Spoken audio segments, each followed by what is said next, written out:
Well, my name's Austin, and I have many addictions. They're up to plenty. They're my vices. My tongue seems to always be tied at the worst of moments, like now. Everyone always seems to think that I lied about how I found God and lost faith in Him in the same day, or how I found Satan and lost fear in Him in the same way. But it's the sinners and the saints that do the wrongs and follow along the proverbial path of the unknown. Well, I wish I would have known how much your pain had grown as you lied under that beautiful quilt that you had sewn. That was the day I found God and I fought the temptations to meet Him for myself.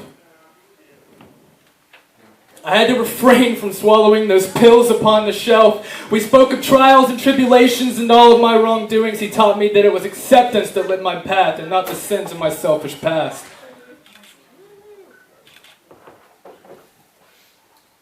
He told me of all the false Christians and the errors that they live by. And for a moment in my life, everything felt right. But that same night, you left my side without so much as a goodbye, yet I stand here with not a single tear in my eye. You could burn my body at both ends, nail me to the same cross as that man was, and I would still carry more resentment than love.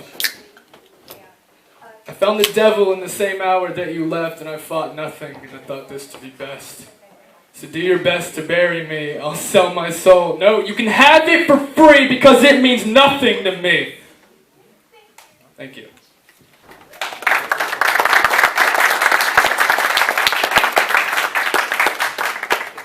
This is a poem for a friend of mine who recently lost someone he loves dearly. It's called Resentment.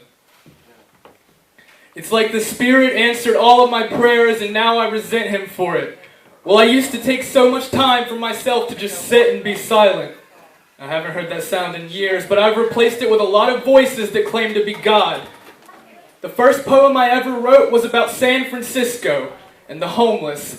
And what I was told, I was 12 years old and I rhymed poor white bro with chips of Nabisco given to a beggar as he pushed his cart down the road. That boy got buried at Height and Asbury beneath the Ben & Jerry's in a big city, and a pretty girl is the only thing that gets his heart to beating again. But this all used to be for nothing and no one, and now I shout transparency! But I miss all of my secrets. I would rather know pain than be numb, but then again we asked for the opiates to numb the pain for us. Well, I always fall asleep to dream of mending up my wounds, then wake up to spend the day reliving every bruise for the sake of a sad song, or a sweet repose, or seeing the blood flow from the stitching like it were a cavalry of demons in retreat, promising to leave me alone, but they're liars. The release is never as satisfying as the promise to fix what's been sown. We get bottled up like the alcohol gets bottled up, and then we bottle it up in us. And I search for ways to define myself by some skeptical lack of trust, because if I can't trust in anything, then I'm not to blame for my lack of movement. And I can abuse everyone's pity, and I can convolute it. My sister used to sing when she was younger, but the world, it got at her throat, and she put that dream away while coming of age, acted as a serpent and questioned her home. When I was young, I wanted to be a cowboy. And then I wanted to be Superman. And then I wanted to wear my cowboy boots over my Superman costume and be Cowman. Well, I am a cow man. All of my fantasies about my wife-to-be are based upon things I should have never seen. Said all of our fantasies about our wives-to-be are based on positions that should have never been. Idolized by our eyes, worshipped as those that give us life. But that's the nature of the beast, and he still squirms next to wisdom as she screams, clawing for me on the streets.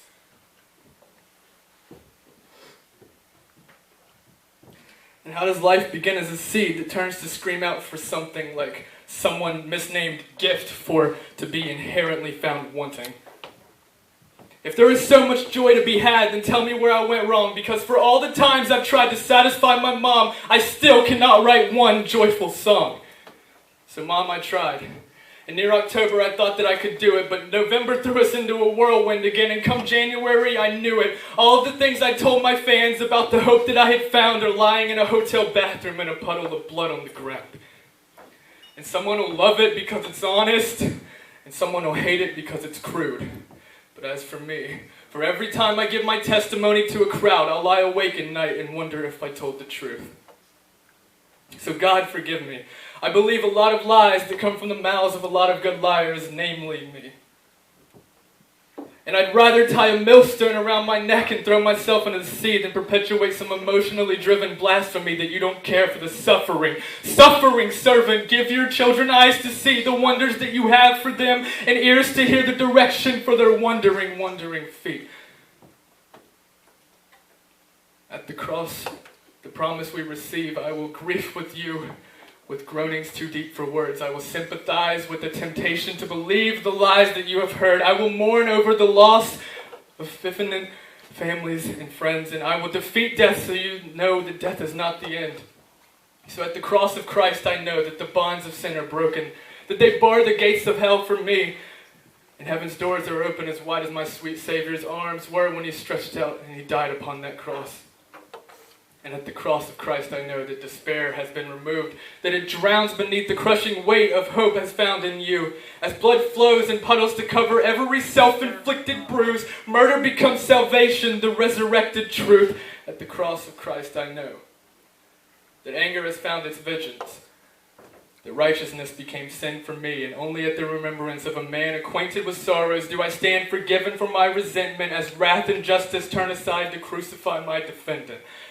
At the cross of Christ I know that shame has lost its place, that Jesus Christ endured the curse and scorned all of the disgrace and atoned before the throne as death fled without a trace, that I might enter in and look upon his full and wonderful face. Thank you.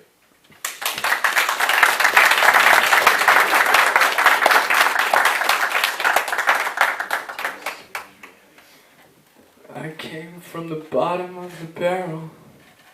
My mind is fried from the pheromones, but I'm dying to live again. I'm dying to live again.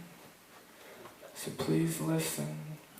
She stole my heart and I took her leather jacket. It was small on me, she was small to me. She has to look up at me in order to see me clearly. She wants us to stop smoking. At first, man, you wouldn't believe my disbelief, but soon I was relieved, and now it would be easy. I could quit at any time, because now I no longer have a reason to want to die. It's as if she was a gift or an apology that reads, here's what you've always wanted, here's what you've always needed, I'm sorry for what you went through for 17 years, please don't give up on me. And the gods would capitalize on all of my emotions and use them to bargain with the sinners, use them as a story of what love should really be, and make them all say I didn't know that I had it in me. If she were to ever fall out of love or become tired of the cycle, the rainy days in a quiet room with just my company, if soon she were to grow tired and sick of getting high all the time, I would end my life. Because it's not worth it without her to come home to, without her to hold on to, without her to belong to. I'll smoke my last cigarette right here. I will confess all of my deepest fears. I'll scream to everyone that's near, to everyone who will lend an ear. I'll tell everyone who will listen, my dear. Because this doesn't make sense without you.